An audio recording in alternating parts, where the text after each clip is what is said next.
Excuse me, sir? This is like my favorite beer ever. Really? I love I'll it. have to give it a look.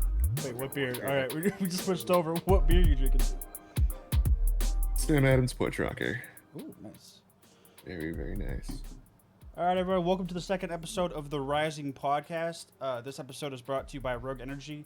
Need to get focused, but don't want all the sugar of regular energy drinks? Grab Rogue Energy. With great flavors like blue raspberry, sour apple, and many more added monthly, there is a flavor for everyone. Use code Redux Rising for 10% off your entire purchase.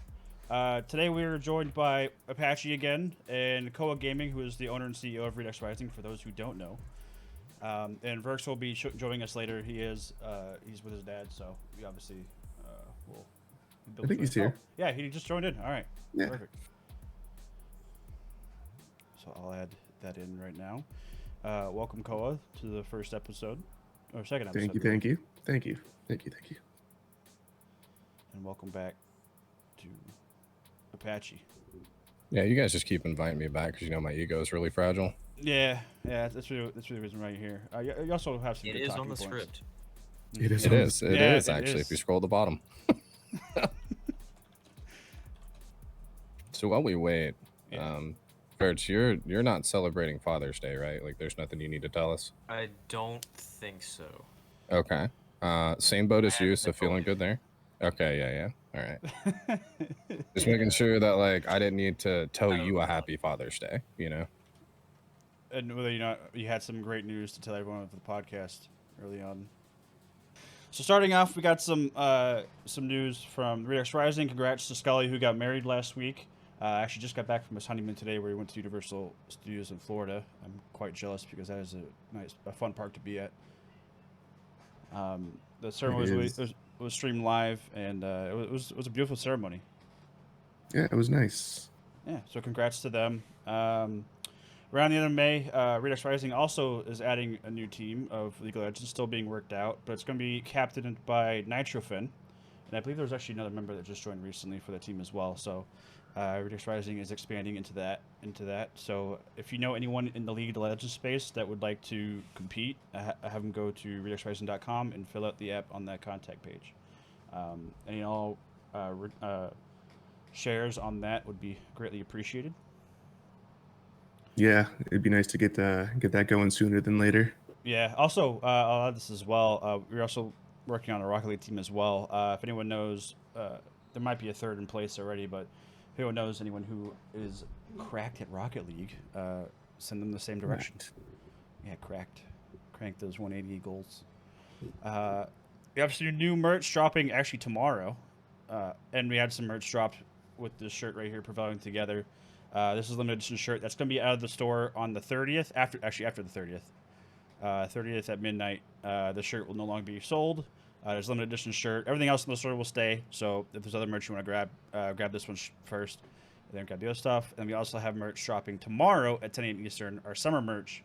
Some of you have been here for the CS:GO castings. It's our summer merch. It's really good looking. I'm not saying that because I made it. I'm saying that because it actually is good merch. It's cool. It looks good. I don't like to put out merch that I personally wouldn't buy. So when I say it's good merch, it's really good. And lastly, our Call of Duty EU team actually just won their first tournament, being together. Joey and Holgerson, I know we're on a long stretch, and they were finally able to secure a dub with the likes of Jay Luciv and Tesco Valued. So hats off to them, securing that first win, and I'm sure many more to come. For sure. That team's just built different. It is built They different. are. It's so crazy to watch. If you haven't seen any of their matches, I recommend you do at least one, because they're fun to watch. Even like their last match, I think was earlier this week. I forget who it was against, but they started off on the slump. And I spoke to Holgerson afterwards. He was like, "Yeah, we literally just woke up and went to go play. We had no warm up, and so they started off kind of slow, but they picked up and then they just ran through the game. It was incredible to see the resilience of them, just not let it drop, but just keep fighting even though they weren't fully warmed up yet." And I mean, that speaks to them, just their character, the way they conduct themselves in and out of the Discord and the social media space. True professionals, good people. And I mean, those are types of guys that you want to see succeed. Right, absolutely. And, Absolutely. The CS:GO team's the same way too. Is like even if they're Uh, down, they're not 100%. out. They always fight back. They fight every round. It's good to see. Um, I I didn't have the fortune enough to sit down with either of them, but I did send out like an interview to Joey so he can rattle off, and I'll read off his responses as well. Um, so I start off with let's start with the recent. You guys won the CCL knockout tournament playoff, beating some pretty stiff competition along the way. How does it feel to get that first major win out of the way? Joey said, "It feels amazing to be honest. I mean, the players alongside me are just unmatched, and trust me when I say this is just beginning. The performance the team had in the finals were incredible. This just goes to show that hard work does pay off. Not to mention we were the underdogs in this matchup versus Clarity Red, which is the team they beat to win the tournament. Um, I think one of the main motivators as a player is when someone doubts my team. I think it's a huge mistake to underestimate the roster of Redux. Has become every single person on this team wants to prove themselves, and that is true. Uh, Very each true. player you talk to, they're always talking very highly of themselves. Even if they are underdogs, they always go into it thinking that they can beat them, and that's the mindset you want going into tournaments like that. For sure, yeah. Um, They're humble and they're graceful. I mean, those Ab- are two things, especially in today's esports world, where a lot of impressions are trying to be farmed to get your name out there. Absolutely. When you talk and you can back it up, that's one thing. But when you don't have to talk to back it up, that's an entirely different one. Right, right, totally. And watching the performances both before Jay Luciv and Tesco and to afterwards, seeing them being added was definitely a huge aspect. And that's kind of my next point. They're talking is how have all you adjusted to the current team environment with the new additions of Jay Luciv and Tesco? And Joey replied, for such a long time, me and Holgerson were struggling to find the missing pieces to our roster. But with this pickup of Jay Luciv and Tesco, we seem to have found our stride. Jay and Tesco have been a huge impact to our roster because they're both super nasty SMG players, which has meant that I'm able to switch back to AR, which I am most comfortable with, which is huge for any esport. If you're comfortable in a certain role and you have to adjust to it, it's usually not always easy. Sometimes people can adjust, but if you're more comfortable doing something else and you're able to get back into that, that's definitely a huge piece. I mean, from a competitive standpoint, too, having to switch from something that you're comfortable with being the AR, going to an SMG, it obviously fires differently, recoil. There's a lot of difference there. So having to adjust to that and overcome is pretty difficult in a competitive environment. So definitely hats off to them. Right, absolutely. It's also the mentality too. SMG players are usually more light on their feet and have to like push for that. Where AR players, from my understanding, would probably be better off suited for like long range engagements. So they're usually the Yeah, ones to trade off with SMGs if they're not able to get the frag. The ARs can switch off. right. And then there was a couple more, but I ended off with how is the addition of adding Happy as their coach affected the team, and how is he helping prepare for both out of the game and in game. And he said the addition of Happy has been very useful because he is able to record our games in spectator mode, which allows us to see everyone's position on the map. This helps us go over any issues after the game so we can clearly see what went wrong. He also gives us constructive criticism, which helps us a lot because it gives us an idea of what we should work on. So, hats off to them. I appreciate Joey for taking the time to provide the answers for that. I can post a link to the interview if anyone wants to see it. There's a couple more questions I asked. I won't go over it because it would take a bit longer. Yeah, Happy. I mean, he's been great since coming back as a coach. Mm-hmm. Having someone that can record the scrims, VOD review, go over strats is huge for a team. So having that coach in that position is super beneficial to have. So um, big thanks to Happy for coming back and filling that position. Yeah. And hats off to them. They're already doing really well in their current term as well. I believe 3-0. Holgerson, you can correct me if I'm wrong. I know you're in chat. But they're undefeated so far. The last match going handily towards Redux. 3-0. They look victory for them. dominant. Yeah, 100%. Mhm. I was able to catch that match, and they did not let up at all. All right, hopping over to esports news. I know Ko has been watching CDL a lot, so we're probably going to take over most for this part. So, how, what's the CDL scene like right now? Yeah, so the stage 4 majors, I guess the big story that started all off was Hook missing the COVID check-in, which means he wasn't able to play. And Draza filling in, he did play well. He's not the player that Hook is. I feel like the team is kind of built more or less around Hook now. So not having him there really, really hurt them. And I think having Hook in the roster, they most likely wouldn't have gotten bumped in the first round. And that's super disappointing. I have a quote here from the Thieves general manager, Mud Dog. He was saying, was not expecting to go into the major with a brand new roster, but you have to overcome the obstacles ahead. And we just could not do that. Tremendously disappointing start to the first LAN. I mean, I agree too. Mm-hmm. Thieves, they've been consistent as far as finishing middle of the pack. The first 3 majors. First one they finished in 5th. The last 2 majors they finished in 6th. This time around, getting bumped in the first round. I mean, that's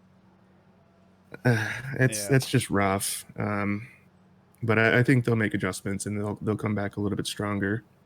Yeah. And when you asked us actually like who we thought would win this earlier this week, I actually was looking forward to seeing Thieves play and competing, but obviously with that setback, it was not. It was not an Yeah, option. right. Yeah, I was really hoping to see Hook competing with the Thieves roster, and it was just kind of disappointing. But what can you do? Yeah, I mean, unfortunately, good thing that COVID's kind of wrapping up, so a lot of those checks aren't really going to be necessary in the future. Right. But then moving on to yesterday, we had 5 games on the slate yesterday. Starting with the first one, we had New York Subliners versus Florida Mutineers. Another substitute here, Decimate filling in for a sim. Decimate he's a good player. He went beast mode with only a few days of practice with the team, and that it really showed. He was a really helpful piece there. Florida was able to push the series to a map 5 after just a 7-point hardpoint victory on Moscow, but they ultimately came up a little short, losing that series 6-4 in S&D Express. So that bumped out Florida of the stage 4 majors. They ended up placing 7th, 20 CDL points and 10 grand. Nothing. I mean, 10 grand. That's great. I'd love to have 10 grand. I mean, yeah. Yeah, but I mean, Looking at you, Call of Duty. right. But I mean, in that competitive atmosphere, it's you always want to win. But Subliners took the series victory 3-2, advancing to the elimination round against Dallas. After that, we had game 2, Seattle Surge versus Optic, a fan favorite. Surge was looking strong so far. 3-1 win over the London Ravens, and a 3-0 shutout over Paris Legion. Optic was looking to rebound after getting 3-0'd against Dallas. Optic is known for being really scary LAN team, and getting 3-0'd against Dallas. What can you do? One of the things I picked up there, Seattle, at one point, Octane, I mean, he was down to a 2-12 KD, and that just wasn't going to do it. You can't win games like that. He was able to get it turned around, and his teammates helped him get the win there, but ultimately they fell short. Game 3 moved on to Subliners versus Dallas Empire. That was a good one, with Clayster coming back, going up against the team he just won a championship with last year. Illy on the first map, multiple triple kills. The dude went ham. That guy's a beast. Clay and the Subliners, they did come up a little short, losing the series 3-1. They did place 5th, getting 30 CDL points and 20 grand. Not where they wanted to finish, but not a terrible finish as well. Moving on here, we had Game 4, Minnesota Rocker versus Optic. Optic, I mean, they after the 3-0 that they got by Dallas, they needed to pick it up. They won another elimination series 3-1 over this Rocker here, and they're going to be going up against Dallas today, and that's going to be one hell of a series, I think. And then the final game last night, Toronto versus FaZe, that was just nuts. Cammy popping off 10-2 on map 2 S&D. It's standoff, 2k damage. The dude went ham. RCDs just continue to show like why he's a force. That's crazy.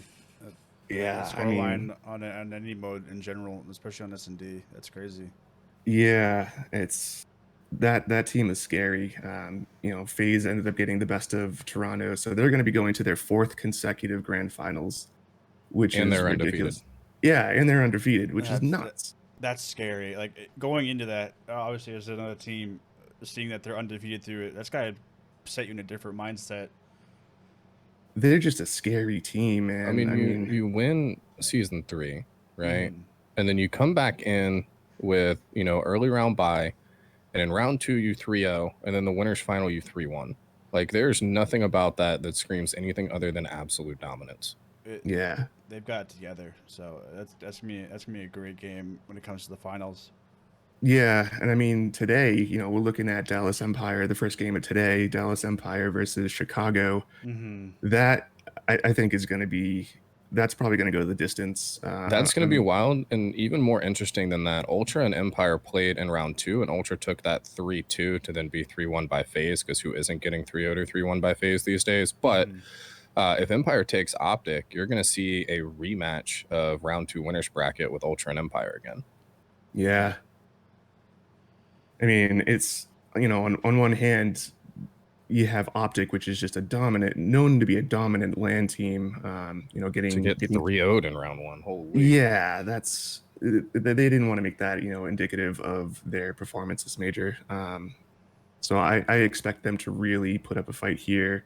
On the other hand, we have Dallas, who is hosting the Stage 4 major, so they're going to be looking to defend their own turf. After, like I said, taking that 3-0 win in round 1 against the same Optic. Yeah, it's going to be a good series. I think that round 5 that we're looking at with Empire and Optic, this entire thing has been interesting, but I think now is when the story is really going to write itself, because you have a rematch of Optic and Empire. Winner takes on Ultra, who have already faced FaZe.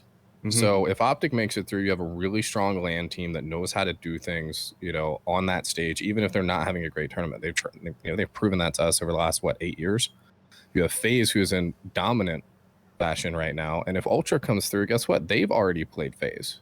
So you have one game starting today where both teams know each other. Optic's going to be coming out, hopefully with a fire under their butt, just because they were embarrassed in round 1.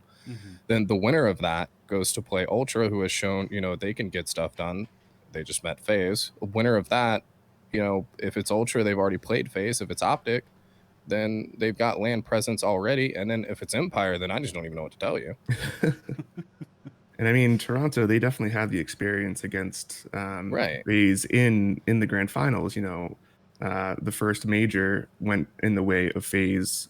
Ultra ended up taking the second major. And then FaZe came back in the third. So they're looking to repeat. But I mean, Toronto knows how they play. And that's going to be, I think, if Toronto gets there and it's a rematch of last major, it's going to be a really good one, in my opinion. I'd have to agree. I mean, this is a CDL storybook or story that looks like it's coming straight out of a Hollywood script. Oh, yeah. Yeah. It's nuts. Yeah, so you going to say something? Yeah, I got to go. I hate to interrupt, but I didn't get a lot of time to talk, but I'm not really surprised. I'm not. I hate it here. I'll see you guys later. We love you. Later, man. So I did ask the other host here who they had winning this series, or this tournament, this major rather, and across the board, we all think FaZe is going to take the win here. I think they're such a dominant team. I mean, it's not even bandwagoning when you look at it. Like, how, Yeah. unless you're rooting for your team, how do you not pick FaZe right now? I mean, you can also go for the underdog story too. Yeah. Yeah, like if you don't have, and I hate to use like an ulterior motive as the phrase, but if there's not, if you're looking at the data itself, it just screams FaZe. Like, you're gonna have to have a personal reason for not voting for them, in my opinion.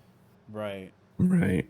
And that could be you want the underdog. It could be that you just hate FaZe for whatever reason.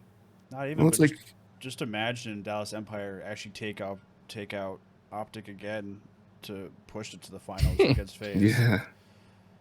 Well, it's just kind of like any sport, really. You have one team that just dominates, whether it's the NFL with like the Patriots, it's whatever sport Yeah. you come to, and a lot of people just look at that team and they just want them to lose.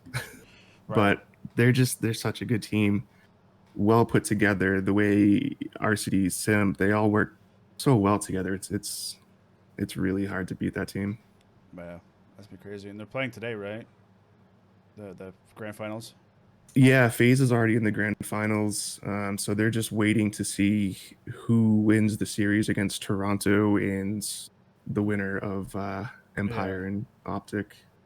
Which I think plays about an hour after the podcast ends. So Yeah, 3 o'clock today. That one will start up. nice. So that's it in the CDL world. That's all I had there. Yeah. I guess we'll just jump over to E3 dropping a lot of big topics. And before I even jump into E3 in general to discuss that, there's a topic that Apache and I have been discussing. I think we touched on it last podcast, but there's somewhat of a dry spell in games recently where no one really has like a main game anymore, and if you do, you're not really like super invested in it. Like, there's people who are obviously just streaming Warzone, but I feel like a lot of them are just streaming Warzone because there's nothing else captivating and wanting their attention. Right. There's nothing like interesting out right now. I think a lot of the hype that was, look at Cyberpunk, for instance. I mean, they were working on that one for years and years, but people got bored of what they were playing and they wanted Cyberpunk to be out. And when they released it, it was known that it wasn't complete, but just that crave for new games, it was just too extreme, especially through COVID and all that. You just needed something else to play, and I feel like a lot of studios that had new titles that were being developed kind of got shafted because of COVID. They weren't able to really put their finishing touches and all that. But I think now with restrictions kind of easing up a bit, people getting back to work, I think within the next few months or so, there hopefully should be a good plethora of good games coming out. Yeah. But just another point too is like with Cyberpunk being a good example, because they've delayed that game several times because they knew it wasn't finished, but the community itself pushed hard to get that game released. So how much do you actually blame in that instance, not necessarily for Cyberpunk, but if the community were to push out a game before it's even done, how much do you blame the community and how much do you blame the devs? Because the devs knew the game wasn't fully polished, but the community wanted it. And so I'm gonna go on this one. I just don't see the devs, in my opinion, being the issue, and here's why. Now, of course, I don't have any experience working, closely in the gaming industry. However, just from a real life perspective, that would be the equivalent of just misdirecting your blame altogether, because there's no way the devs are making the decision that, hey, we're going to push this out. Like, I would put my life on the devs saying this game is still not finished, and the publishers and your investors saying, well, finish it. Well, then COVID hits, we still keep getting these backups. And then eventually comes a time where management / investors say, we are releasing this game on this date.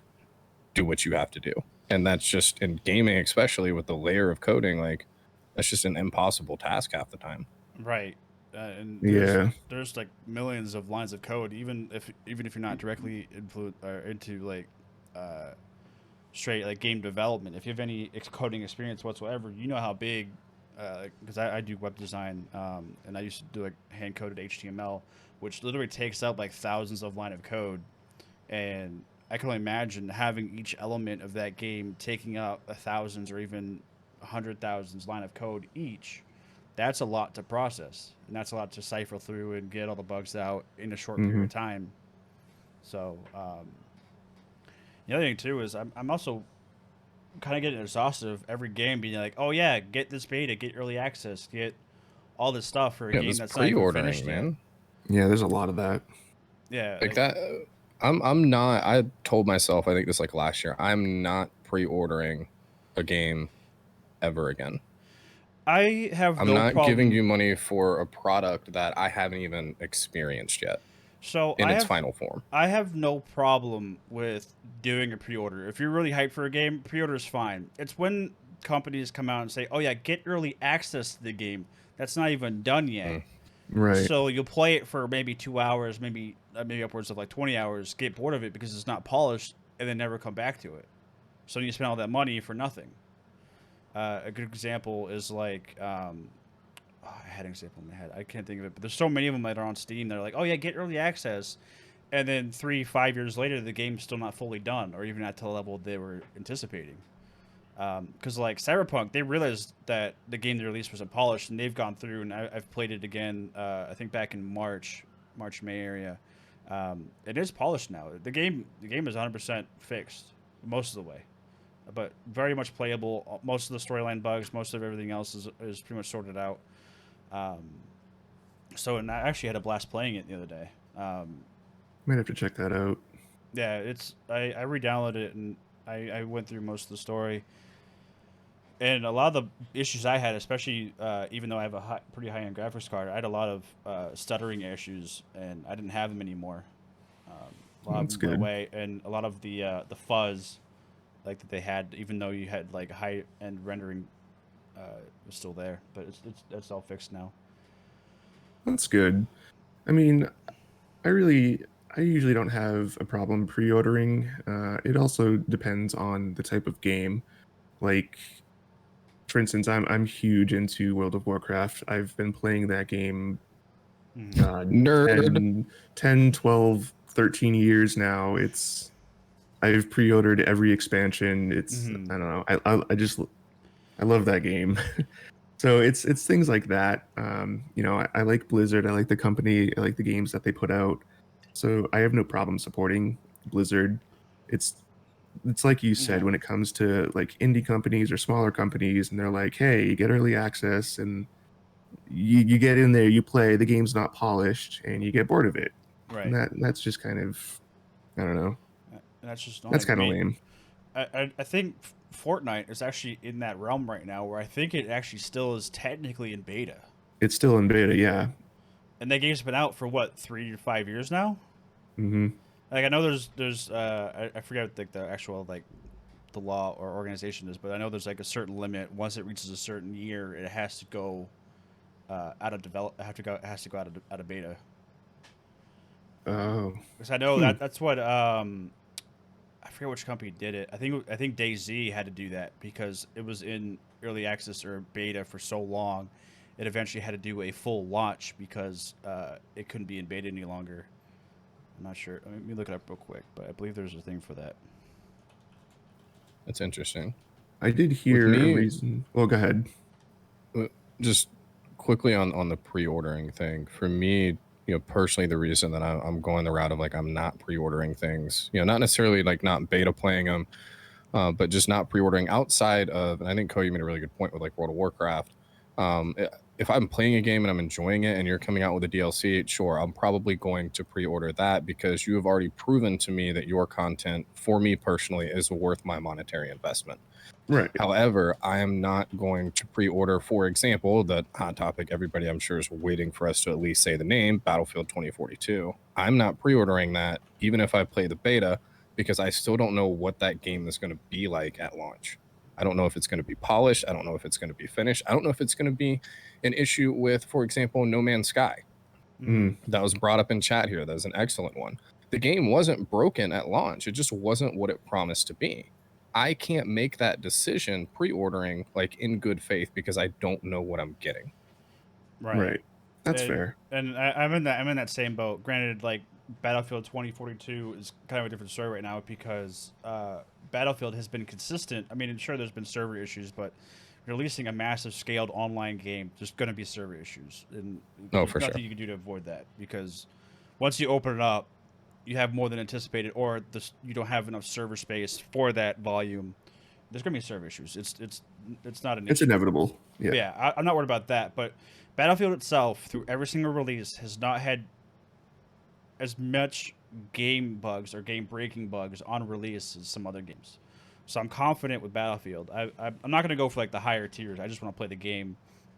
But I kind of wish companies would start doing open betas in the beginning to try out to get those pre-order sales. Because like if you play the beta and you're like, all right, this is game, but it's controls and everything seems fairly intact. I'm gonna go ahead and buy this game.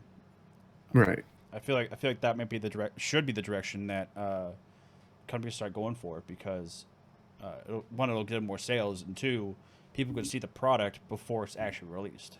Yeah, you get more eyes on the product before it's out there, and you get more with more eyes, you get more feedback, essentially. And you get to test those, things that you don't get to see in your controlled dev beta testing environment. When you and your, depending on the size of your company, 400 or 500 people sit down on different PCs in the office and play the game. Like, if there's somebody who maybe has, and Siege actually ran into this at one point a few years ago with a CPU bug that they still have not hammered out because they can't reproduce it like in-house. So you get an opportunity for different builds and different setups, everything from the highest to the high end to the ones that struggle to load Microsoft Word. Like, you're going to get a lot more feedback on what needs polishing, what bugs did we not know existed, what happens when we put, like, in a Battlefield, 100 to 150 people on the same map at the same time. Right. Right. I mean, I don't know. I feel like they need to break the mold somewhere, because there's too many hyped up games that don't go anywhere, and not even just getting like influencers or content creators to get it, but getting people actual hands on to it. Because sure, you can want someone to play it, be like, oh yeah, this game looks good, but until you actually play it, you don't know.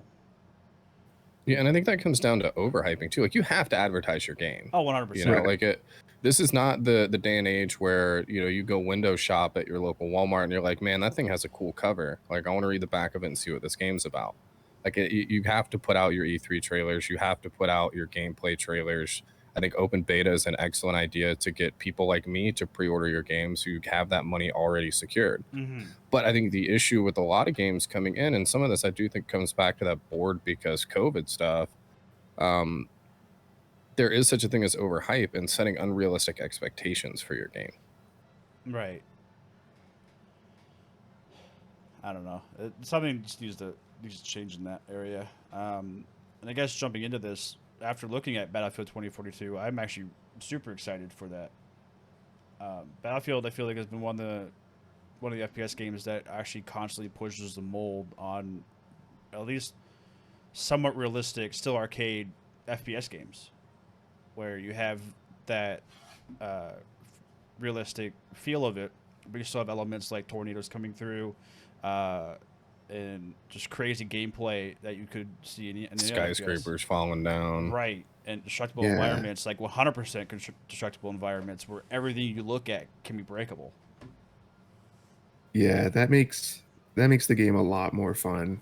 Because when you can just like throw a grenade and then it explodes a house or something. Right, and then not only that, but it changes the direction of the map. So like one game you have a skyscraper fall, the next game you don't, and it changes the dynamic of that game. And some of that, like, if you want to call it weird stuff, like, I mean, they put it in the trailer. I can't remember the guy's name, but the famous, like, drive your jet straight up in the air, jump out, hit him with a rocket launcher, and then get back in.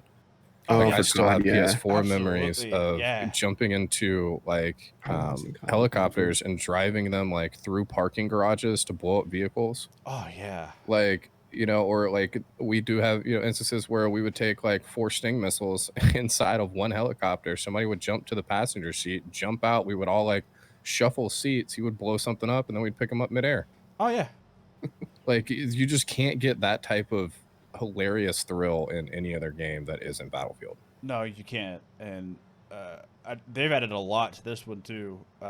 From what I've looked at their early information about it.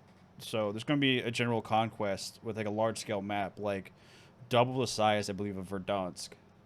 If no one's been on Verdansk, it's a huge map. It's going to have several different sectors of control points for each side. And for PC and next gen consoles, it'll be 128 people on a server. So 64 v 64, that's gonna be huge. There's because while even you're on a big map, there's gonna be action, just going through everywhere. Right. And even with like one of the maps, it has a dust storm, and I wonder if that's gonna cause people to push into more fights. Same thing as like gas and stuff like that. It's gonna cause people to move and adjust their battle plans. Yeah, because I mean, environmental things like that, you get used to hiding up behind this building, and a tornado rolls through, and that building is gone. So you have to adjust, find new cover. With that comes different angles, and it's more of like you have to adjust on the fly. Yeah. But that type of stuff I really enjoy. So I'm looking forward to Battlefield. Oh yeah, I am too. I'm just not pre-ordering it. I'm gonna wait a week. Yeah. See, kind of what the flow is, and then I'll doing. reevaluate and see if that's something that I think me and the guys that I typically play most of my games with. Are we gonna play this for a month and be done? Or is this gonna be the new Siege where I have summers where I remember coming home from college and hopping on console at the time and playing Siege with 8 different guys for 12 hours. If we're gonna do that, take my money, dude. But if we're gonna play it for a month and be done, then I'll just save it. Yeah. I mean, you can find that out. I know on the EA Play, which is July 22nd, they're gonna start showcasing more of that game. And the one thing I'm actually curious about, because Fuego, who's a content creator for us, for those who are not aware, he was curious if it had crossplay, which is really actually hard question to answer based on everything, because with previous generations being limited to 64 players, it can be done. It's just I'm curious if they will do it, because you can set it so if someone in your lobby or squad is on a lower gen console, it could force everyone to play on 64 v 64 lobbies. So I'm curious. That makes sense. I'm curious to see if they're actually going to do that, or if they're going to limit it to next gen and PC, and then just Xbox One and PS4 can only be together, that sort of thing. Yeah, that's interesting. Because there's no information anywhere on if it's going to be crossplay or not. There's rumors that it may be, but the past few Battlefields have yet to be cross-platform. I'm so split on the crossplay thing, because I do still have a lot of my day one gamer homies on console still, and I do want to play games with them. Once you played at 144 hertz and 200 fps, it's kind of hard to go back to 60 and lack of graphic options, FOV sliders, et cetera. Just the sticks in general are hard to go back to. But at the same time, there is always the discussion, actually Fortnite, believe it or not, of all games who ran into this in their pro league, on at what point does balancing become accomplished when you're trying to give guys on the sticks the ability to compete with guys with a mouse and a keyboard, but not make it OP, not make that aim drag or the aim lock, or whatever words you want to use to describe it, bullet mag. At what point does that become too strong? Right. So the balancing of that, I feel like, is a very, very delicate operation. True. Yeah. So I believe at one point, my statistics are probably off on this, but I do believe there was one point in Fortnite's Pro League, and I just remember this because it was all over my Twitter, where I think it was 75 or 80%, or I'm sorry, it was 80 to 90% of them were PC players, but of that 80 to 90% of them, 65 to 70% of them played on controller. Oh yeah. To have that flexibility as far as graphics and whatnot. to have that flexibility, but to also have, because Fortnite at that time, now don't quote me again, this was like 3 years ago. Yeah. But at that time, the balancing of being able to shoot on a controller was so much easier because like the bullet mag on it was kind of insane. For those of you that aren't familiar with the term bullet mag, that is if I pixel miss you with a shot, but I'm using a controller, it will still register on that part of your body. I.e. Destiny, for example, has that for both mouse and keyboard and controller. It is stronger for controller. I feel like Destiny does a pretty okay job of balancing that. But that also started as only a console game that was then ported. So when you're looking at crossplay for something that you're going to be releasing across the board, where do you find that equality? I guess it's going to come down to how it feels, and if they decide to do it, how, like, I guess adjustments they would need to counterbalance that. And that's be one thing. I know there's going to be, like, obviously an alpha for the beta to test all that stuff out, and then the beta is going to test it out further if there is crossplay capabilities. So I just hope there's enough feedback from the community to give suggestions and guidelines to Battlefield to help negate that happening. But I mean, that Fortnite is going to be a prime example, and I think even Call of Duty, Warzone in their early stages had that issue where if controller just outplayed mouse and keyboard no matter what your aim was, because they had the ability of having that aim assist, and people just got comfortable with it.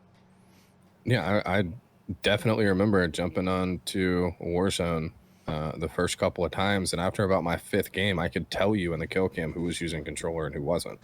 Yeah, you could see and it. It's just because like you could as soon as you got, but more than that, I mean, like in a fight where they're just thrown out in the field, it's like, you know, on mouse and keyboard, like you have to actually make the movement of left to right. And I'm talking about this for an unbalanced game, by the way, not saying like controller is easier, is certainly not.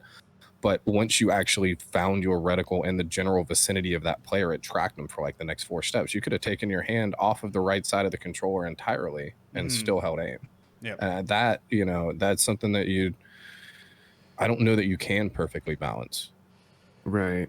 Yeah, that would be hard too. Especially in games like that. Like, you know, if you wanted to put like Destiny 2, for example, I don't mind if I'm playing with console players and we're doing raids and nightfalls and, you know, whatever, it's PvE. Like, it's not a big deal, right? But if you had that Fortnite style aim assist in my PvP lobby, I'm going to be feeling a certain type of way about it. Absolutely. I actually just thought of a solution for that, or at least a potential solution. But delving more AI learning into how your game is being played. If you're getting easy kills from aim assist, have it auto adjust the aim assist down. So through like a training process or like an early setup, like you go into like the tutorial and not, and you're practicing. If your aim is crisp and clean, your aim assist is going to be slammed down. Whereas if you're a new player getting used to it, and you're not like hitting your shots, obviously like it'll adjust it to where you can get at a comfortable level and still compete. But then as you get more kills and get more comfortable with that motion, the aim assist will tone back a little bit to give you more of that skill set that, okay, I need to start taking over. I need to start doing this. The only issue that I can see from that are kind of twofold, but the same thing. The abuse of that, just going in and throwing lobbies so that your aim assist will be cracked for a while. But then as someone in the back end looking at it, if you see someone getting 24 kills in the game and then going none and then 24 kills in the game, they're going to see a pattern there, and that's an abuse. And then they could ban that account or tamp ban it or shadow ban it, whatever they want to do. And even if one game you would go crazy and get like 24 kills, it would then adjust it so the next game you won't be able to frag that off that well. So like, it'll be a counterbalance. So sure, it could be abused, but then the AI learning would tone it back. The other thing that I was going to chime in that's on that similar note is with that, there's going to be, and I would need time to think about this, but there's going to be complaints of, well, then what happened to the skill ceiling? You see that, you know, already in games like, you know, obviously I refer to Siege quite often and Destiny lately, but, you know, Siege has skill-based matchmaking even in casual, which I think we should maybe tack that onto another podcast to talk about skill-based matchmaking in any game, competitive or otherwise. I think that would be an interesting conversation to everybody have their notes prepared for, and kind of delve into what we see from, we have casual gamers, we have, even our own comp teams. We could get like a little poll going and see, like, how do you feel about skill-based matchmaking outside of ranked playlists. But where I was going with that is the skill ceiling could diminish, and I can only speak from personal anecdotal evidence, not to drag communities under the bus. But if I'm playing in whatever game in a lobby and I get killed by somebody who is of much lesser skill than me, then I'm going to be upset. If I can point and tell, kind of like in that Warzone, when it was busted, if I can point and tell, it's because he's getting more help than I'm getting. Right. So I have a smaller room. Yeah, I have a smaller margin for error than he does. Right. That's always been a topic of how do you counter the skill-based matchmaking, because you want the experience, even if it's casuals like battle royales and stuff like that. You still want to have that competitive environment. So how do you do that, but also keep the people who just want to play for fun and for shits and gigs and going out doing like 360s and trying to like mess around? How do you balance that where people can still have fun, but those who want to compete can still compete? I think some of that is taking the stigma away from ranked in playlists. And it's community driven stigma that because I'm silver, that means that like I'm a horrible gamer. Like, okay, so comparatively, I mean, I guess you could draw that conclusion, but that is the idea of ranked playlists. Is not so you can look at your buddy and be like, haha, you suck, look how good I am. Yeah. It's so that way when you queue up for that game, you're playing of people that the game presumes to be within the realm of possibility for you to succeed. Yeah. To keep games close so that not every game's a 3-0 washout or 5-0 washout or 7-0 or whatever your games go to and whatever playlist you're playing. Yeah. I think, however, the issue comes down with casual playlists that the skill-based matchmaking to me just should not exist. And I know most people are like, well, casual is like where people should go to have that laid back fun, and hey, we're all going to bring Bosch G's with ACOGs and see if we can win a game. So I mean, sure. I have a counter to this, because CSGO actually just kind of addressed this in a way. So CSGO did an update recently where they actually split their competitive mode, which was different from their casual. Casual was more of like a introduction to the game, and their competitive was different, whereas 5v5, an actual structured system where you actually played like for real. They made it so there was an unranked and a ranked mode of the competitive mode. So you could get used to that type of mode, but you could play for fun or you could play competitively. And I feel like that is something people are missing in their games, is they just have, oh yeah, casual where it's a different rule set, but then when you go into ranked, it's completely different. Mm-hmm. So it gives people that option to, if you want to get used to this, you can jump in with your friends and just mess around. And then once you get comfortable, you can jump into the actual ranked and competitive. And it'll still maintain your rank. So obviously, when you don't play in the ranked version, you play in your skill group, but you play however you want to. Yeah. I kind of like that idea. Yeah, I like that they have two versions of unranked where, you can play, I'm assuming I'm understanding this correctly, the competitive rules in your casual unranked without the fear of like being surrounded by 4 shrouds on the other like enemy team. Is that like what I'm understanding? Like you have a casual unranked and like a ranked unranked, or competitive unranked, I should say. So, do they play by the same rules? Yeah. So the more I'll say the standard standard competitive and then a ranked competitive. So that way it's differentiated. They both play by the same rules. It's just when you play on the competitive one, it increases your rank, whereas the non one, it stays at like what your rank would be, but you play it for fun.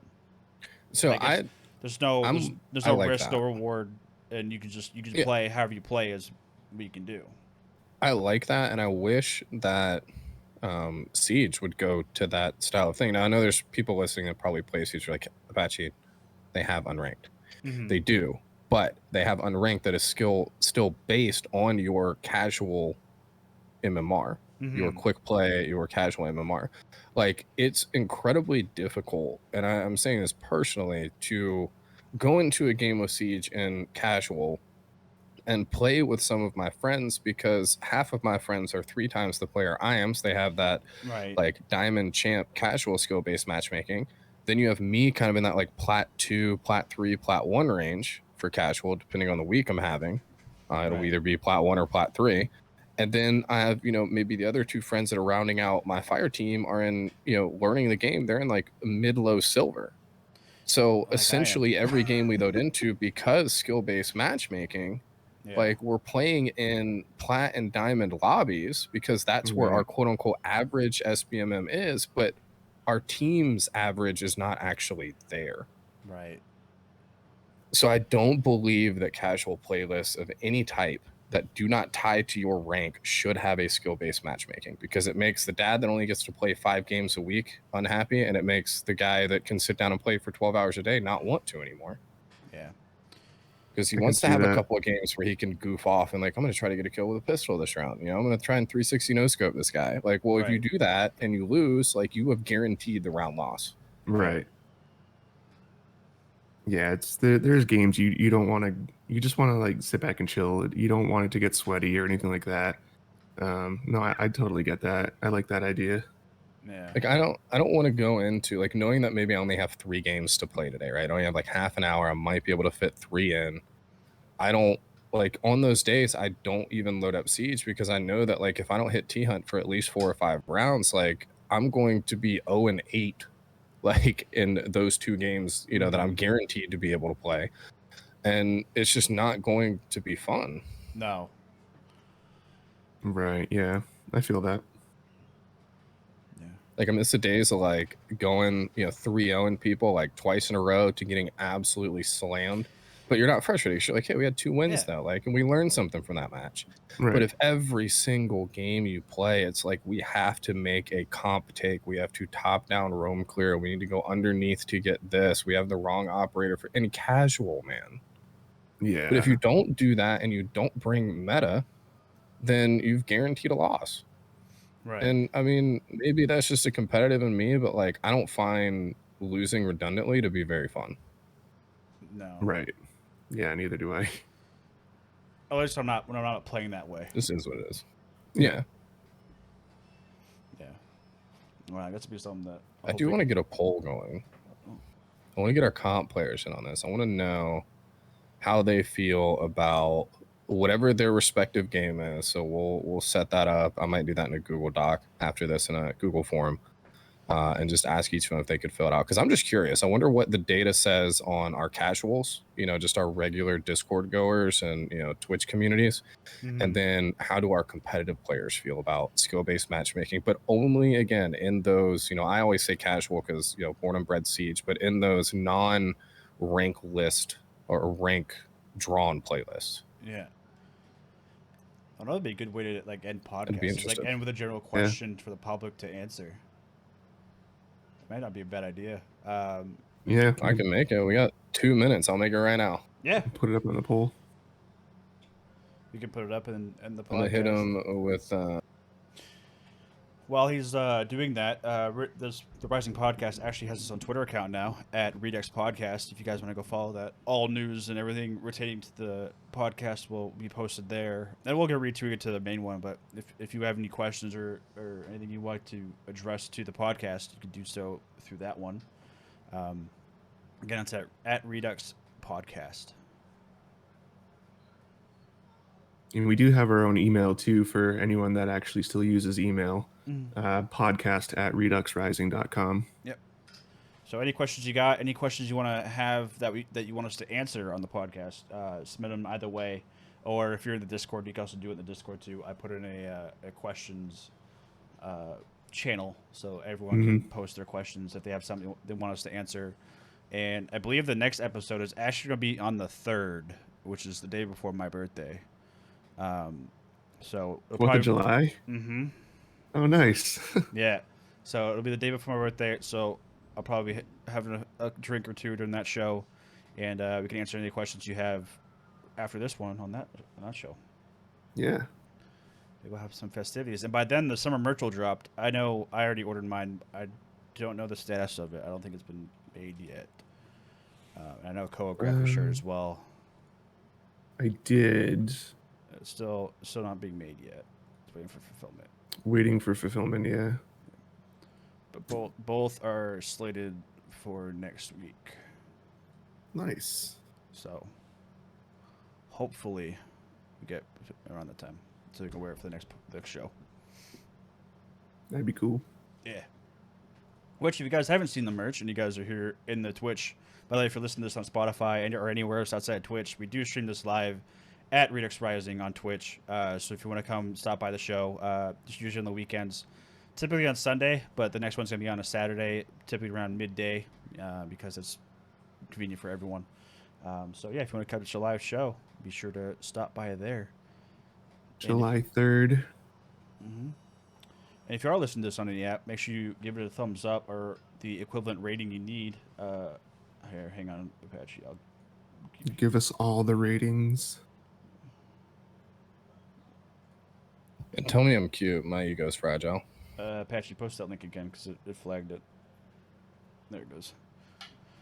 All right, there's your Google form link for skill-based matchmaking. Because it was drawn up in 30 seconds, please don't be offended if your game's not in there. I just went off of what came to brain quickly.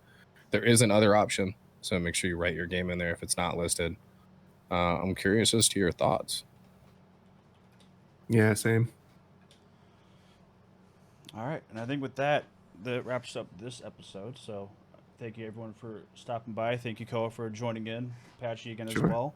That was fun. Obviously, you're always welcome back. And everyone in chat, thank you guys for tuning in, and we'll catch you guys on the next episode, July 3rd. So adios. Bye. See ya.